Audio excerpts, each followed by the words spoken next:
Have you ever felt a deep, gnawing discomfort, like something is missing, but you can't quite put your finger on it?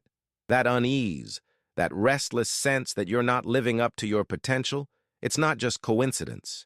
It's a message from your unconscious. And if you're not paying attention, you could be missing the key to your spiritual transformation. Carl Jung, one of the most brilliant minds in psychology, uncovered the secret to unlocking your true self. And today, I'm revealing 3 powerful signs that your unconscious is desperately trying to show you. These aren't random thoughts. They're whispers guiding you toward a life of deeper meaning and wholeness. The truth is, you've been ignoring these signs for too long, but today you have a chance to change that. If you don't act now, you might find yourself stuck in the same patterns, feeling unfulfilled and lost. But there's hope. Jung's wisdom has the power to transform your spiritual life in ways you can't even imagine. Before we dive in, let me ask you, are you subscribed to this channel? If not, you're missing out on life-changing content that can reshape your entire worldview. You're not alone. Most people who watch aren't subscribed, and I don't want you to miss what's coming next. Hit that subscribe button now so you can start receiving the deep spiritual insights that will radically change your life. Stay with me, because what you're about to learn could be the breakthrough you've been waiting for. Let's begin. The unconscious communicates through subtle signs. There's something eerie about those moments when a strange feeling washes over you. An inexplicable chill, a fleeting déjà vu, a dream so vivid it lingers in your mind for days. Most people brush these experiences off, labeling them as mere coincidences or tricks of the mind. But what if they aren't random at all? What if they are messages, whispers from the unconscious, nudging you toward something you've been neglecting? Carl Jung believed that the unconscious collective communicates in ways beyond our immediate comprehension, weaving its guidance into the fabric of our daily lives. It does not approach us with loud proclamations, but through symbols, archetypes, and moments of synchronicity. Those seemingly insignificant nudges? They might be signposts, waiting for you to pay attention. Think about the last time you had a gut feeling about something, a sensation in your chest before making a big decision, or an unshakable discomfort around a person you barely know. These are not irrational impulses. Jung's concept of psychological types and cognitive functions suggests that different people receive unconscious insights in different ways, some through intuition, others through sensory awareness or emotions. The shadow self, hidden beneath layers of persona and ego, often reveals itself in these brief, almost imperceptible flashes of insight.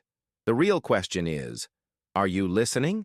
Dreams, body sensations, and sudden thoughts that seem to appear out of nowhere are often dismissed as background noise, but Jung saw them as fragments of a deeper truth. A recurring dream about losing control of a car, for example, might be your unconscious revealing a fear of losing direction in life.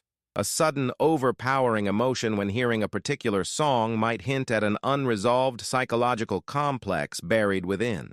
The unconscious is constantly speaking, but if you've trained yourself to ignore it, those whispers might as well be silence. Take a moment to reflect on the symbols that have appeared in your life lately. Have you noticed repeating patterns? Numbers, names, places? Do certain images seem to follow you from your waking world into your dreams? If so, your unconscious might be trying to tell you something. Jungian psychology suggests that individuation, the process of integrating the unconscious and conscious mind, begins when we start to decode these signals. It's like piecing together a puzzle where every small, seemingly unrelated detail forms a larger picture of who you truly are. And here's the thing, the unconscious won't stop communicating just because you ignore it. If subtle signs don't work, it will find other ways, often through more intense experiences like physical discomfort, anxiety, or even life-altering synchronicities. It is far better to listen early than to be forced into recognition. But how do you actually learn to listen? That's where we move into the next step, understanding the language of the unconscious, the way it whispers instead of shouts. The unconscious does not shout, it whispers. Most people expect life-altering revelations to arrive like thunder, loud, unmistakable, impossible to ignore. But the truth is, the unconscious rarely works that way. It does not shake the ground beneath your feet. It nudges. It does not scream. It whispers. And if you're too distracted by the noise of the external world, those whispers will pass you by, unnoticed. Carl Jung often spoke about how the unconscious communicates through symbols, dreams, and synchronicities. Yet most of us are conditioned to disregard these signs in favor of rational thinking. But what if the real wisdom, the key to unlocking your true self, has been trying to reach you all along, just in a voice too soft for your conscious mind to register? Have you ever felt a strange resistance toward a particular situation, even though logically everything seemed fine? Or sensed an unexplainable pull toward a decision that made no practical sense? This is how the unconscious operates. It doesn't hand you clear answers. It offers fragments, nudging you toward realization rather than forcing it upon you. Jung believed that individuation, the lifelong process of integrating your unconscious self with your conscious mind, requires learning to trust these subtle signals. The more attuned you become, the more you recognize that these whispers are not random. They are threads, woven into the greater fabric of your psyche, leading you toward wholeness. One of the reasons these whispers are so easily ignored is that they often come disguised as discomfort, a gnawing sense of unease, a dream that lingers longer than usual, a series of small coincidences that seem insignificant on their own, but form a pattern when observed together. These are the ways in which the unconscious attempts to reach you. The shadow self, that hidden part of your psyche that holds repressed fears and desires, often surfaces through such moments. If you disregard these quiet signals, they don't disappear. They simply accumulate, manifesting later as anxiety, dissatisfaction, or even physical illness. So how do you train yourself to hear these whispers? Start small. Pay attention to the emotions that arise in mundane moments. When something feels off, resist the urge to dismiss it. Keep a journal of recurring dreams or symbols that stand out in your day-to-day life. Engage in active imagination. One of Jung's techniques for conversing with the unconscious through visualization and symbolic interpretation. The more you acknowledge these whispers, the louder they become, not in volume, but in clarity. You begin to see connections where before there was only randomness. The unconscious is patient, but it is also persistent. If you fail to hear its whispers, it will find other ways to get your attention, through your emotions, your relationships, your circumstances. This is why feeling undervalued, disconnected, or chronically dissatisfied is never just about external conditions. It's often an internal signal, urging you to look deeper. And that is exactly what we'll explore next. Feeling undervalued as a sign of internal imbalance. There's a certain kind of exhaustion that comes from feeling unseen. It's not just about being unappreciated at work, overlooked in relationships, or dismissed by those around you. It's something deeper, something that gnaws at your sense of self. Feeling undervalued is rarely just an external issue. It is often an internal signal that something within is out of balance. Carl Jung believed that when the unconscious attempts to communicate an unresolved issue, it often does so through recurring patterns in our external reality. If you find yourself repeatedly in situations where your worth isn't recognized, it might not be the world ignoring you. It might be your unconscious mirroring something you haven't yet confronted within. Jung's concept of the persona, the mask we wear to fit into society, plays a crucial role here.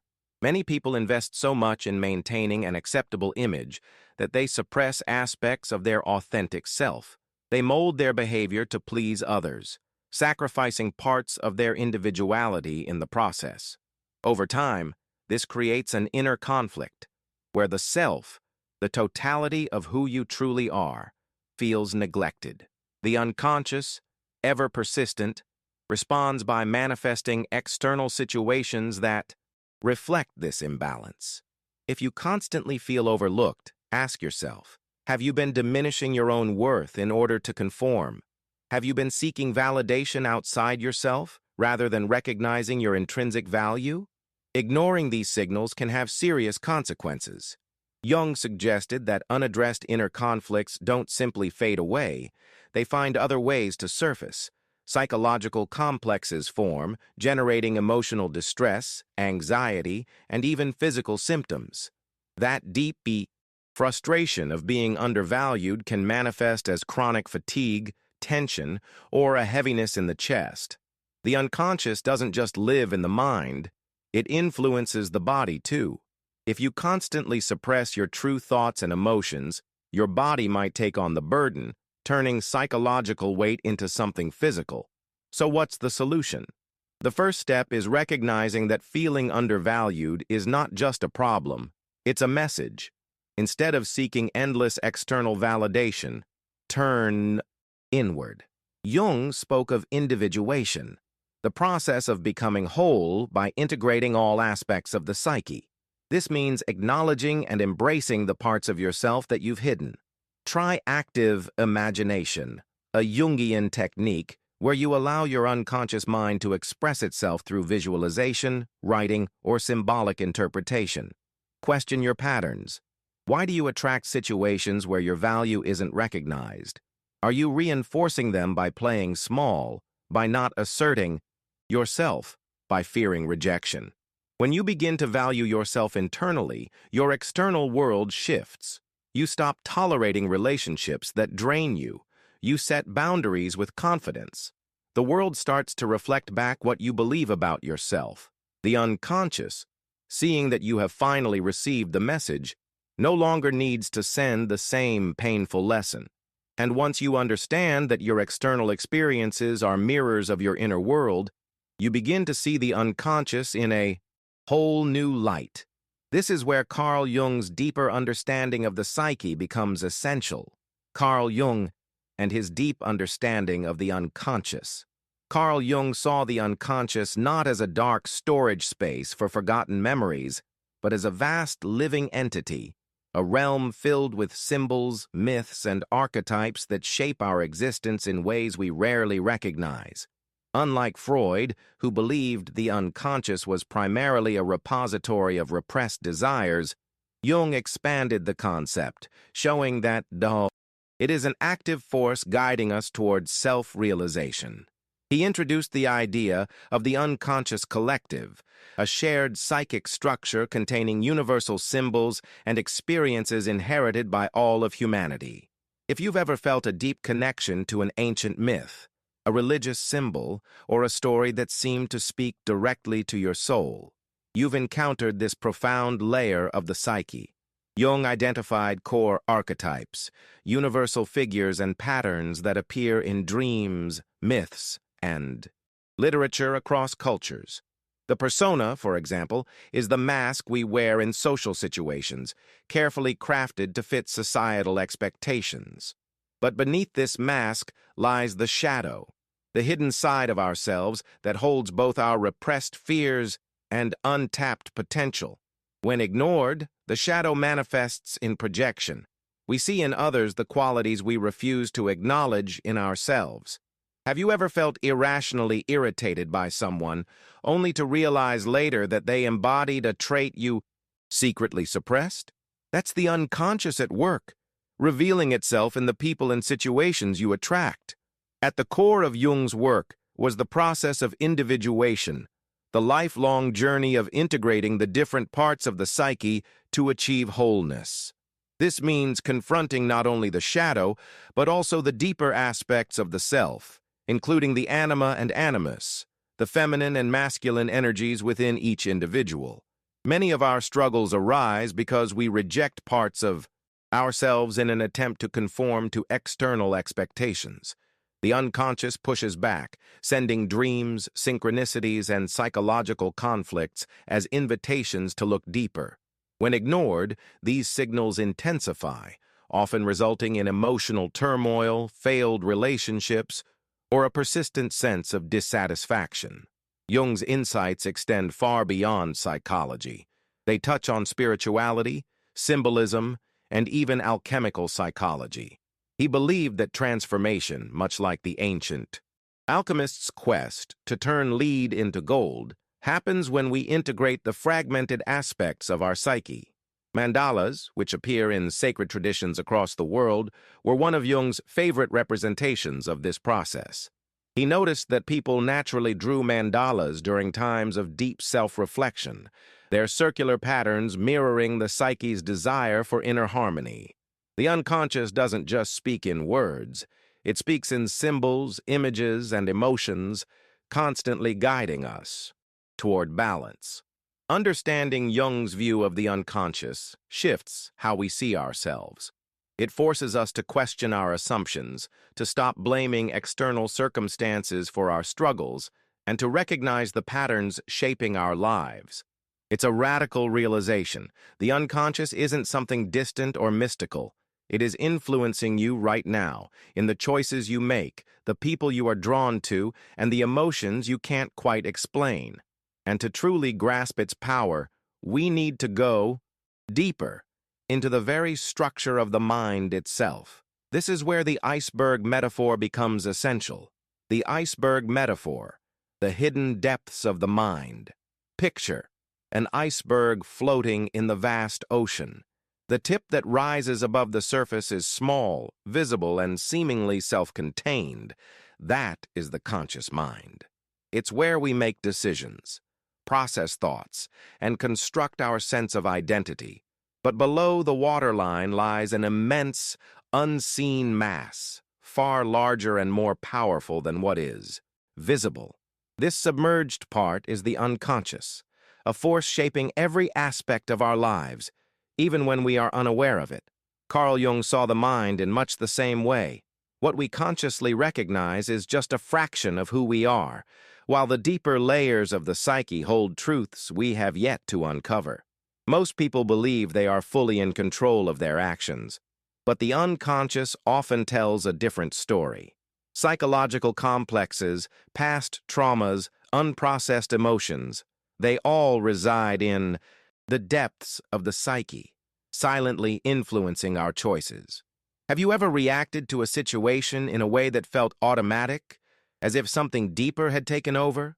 Perhaps an innocent comment triggered an unexpectedly strong emotional response, or you found yourself drawn to a person or situation for reasons you couldn't explain. These moments are glimpses of the unconscious at work, revealing that much of what we do is dictated by forces beyond conscious awareness. Jung believed that the unconscious was not just a passive container of forgotten memories, but an active, dynamic force. Within its depths reside the shadow, the anima and animus, and the deep patterns of the unconscious collective, the archetypes and myths that have shaped human existence for centuries. When we ignore these deeper layers, we operate on autopilot, believing we are steering the ship when, in reality, the current of the unconscious is guiding us. To truly understand ourselves, we must be willing to dive beneath the surface, exploring the hidden parts of the mind that shape our fears, desires, and motivations.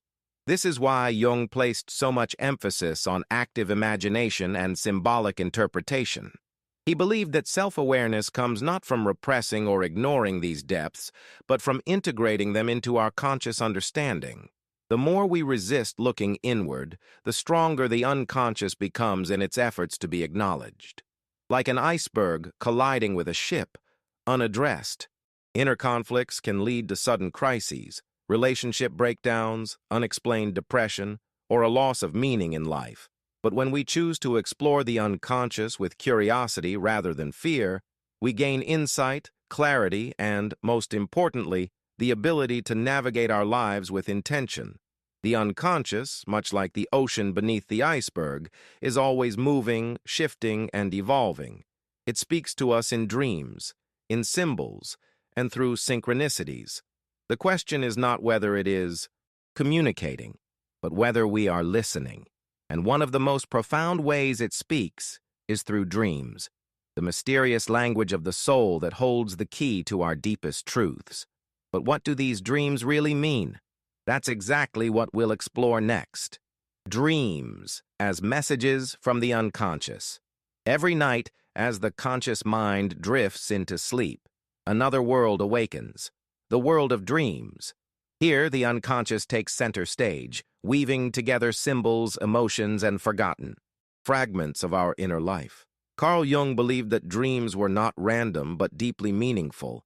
They are the language of the unconscious, offering guidance, warnings, and revelations about our true selves. To ignore our dreams is to ignore the very voice of the psyche, a voice that speaks in archetypes, personal symbols, and stories that transcend logic. Consider a dream where you are lost in an unfamiliar city, desperately searching for a way out. On the surface, it may seem meaningless, but Jung would suggest otherwise. The lost city could symbolize confusion in your waking life, a sign that you are struggling with a decision or trapped in a cycle of uncertainty. The unconscious does not communicate through direct statements. It prefers imagery, metaphor, and symbolism. This is why Jung urged his patients to record and reflect on their dreams, searching for patterns that revealed deeper psychological truths. Jungian psychology teaches that every dream character, setting, and event is a projection of the self. If you dream of being chased by a faceless figure, that figure may represent an aspect of your shadow, the part of yourself you have neglected or repressed.